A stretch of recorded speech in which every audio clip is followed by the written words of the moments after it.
बारे में कि द्वंद्व समास क्या होता है। तो मैंने बताया था कि द्वंद्व समास में च का लोप होता है और उसमें दोनों पद प्रधान होते हैं।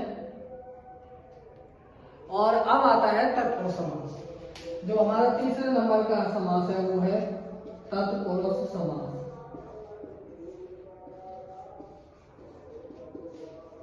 तत्पुरुष समास की परिभाषा, इस समास में पहला पद विशेषण होता है।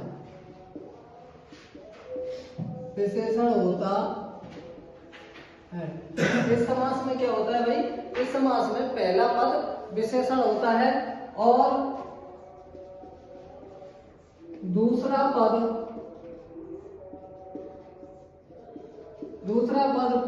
विशेष होता है। दूसरा पद प्रधान होता है।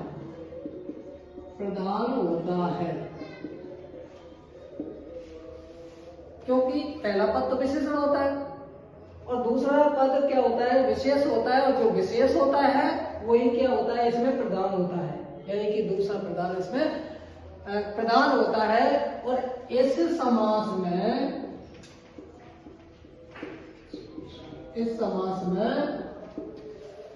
में द्वितीय विभक्ति से लेकर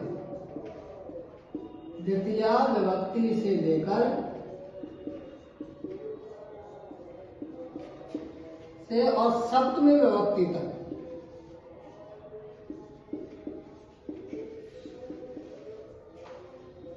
तक समास होता है। देखिए का जो नाम होता है, द्वितीय तत्पुरुष, तृतीय तत्पुरुष, चतुर्थी तत्पुरुष, पंचमी तत्पुरुष, षष्ठी तत्पुरुष, सप्तमी तत्पुरुष, इस प्रकार से इनके नाम होते हैं। और पहले पद में ही इसके में विभक्ति होती है। जैसे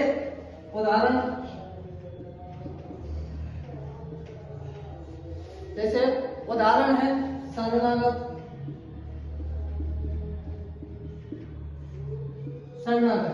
ये उदाहरण है। अब जब इसका विग्रह करेंगे तो ये क्या हो जाएगा, शरणम आगत। तो इसमें क्या है, द्वितीय विभक्ति है। पहले पद में क्या है, द्वितीय विभक्ति है। मैंने पहले वीडियो में बताया था कि इसको हम कहते हैं पहला पद और इसको क्या कहते हैं, दूसरा पद। तो ये जो पद होता है ये क्या होता है, विशेषण होता है। ये क्या होता है, ये इसमें विशेषण होता है।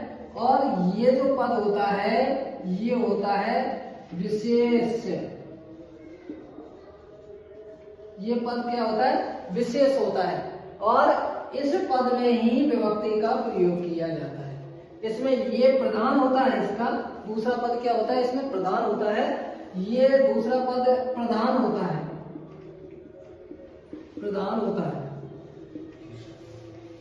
लेकिन जो विभक्ति का प्रयोग किया जाता है वो पहले पद में किया जाता है। तो इसका जब इसमें कौन सी विभक्ति है, द्वितीय विभक्ति है। तो शरणम आगत, तो ये क्या हो गया, द्वितीय तत्पुरुष। इस समास का नाम क्या बोला, द्वितीय तत्पुरुष। अगला है जैसे सुख प्राप्त। अब इसका जब समास वगैरह करेंगे तो सुखम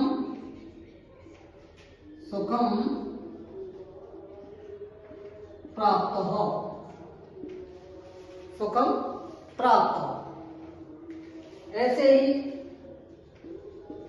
विद्याहीन। अब विद्याहीन में जब इसकी समास विग्रह करेंगे तो क्या हो जाएगा, विद्याया हीनो। तो इससे अन्य उदाहरण है हमारा दान पात्र। तो अब दान पात्र में दानाय पात्रम, तो दान में कौन सी व्यक्ति आ गई? चतुर्थी व्यक्ति, दानाय पात्रम। चोर भयम, चोरात भयम। राज्ञ पुरुष, राज्ञ पुरुष राजपुरुष हो जाएगा इसका। देव भाषा, देवानाम भाषा। तो इस प्रकार से हमारे ये तत्पुरुष समास होता है। एक बार फिर से, इस समास का पहला पद विशेषण होता है और दूसरा पद क्या होता है? विशेष्य होता है। इसमें दूसरा पद प्रधान होता है।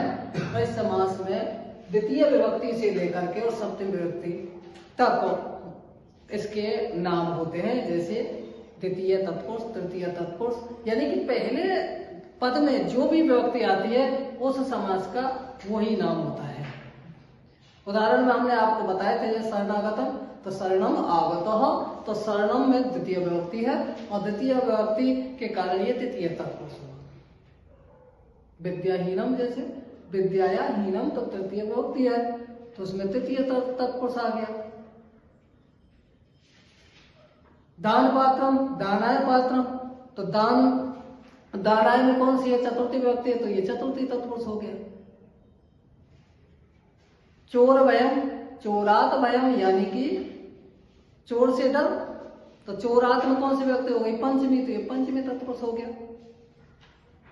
राजपुरुष, राज्ञ पुरुष। इसी प्रकार देव भाषा, देवानाम भाषा। तो इस प्रकार से ये हमारा तत्पुरुष समास होगा। थैंक यू, धन्यवाद, राधे राधे।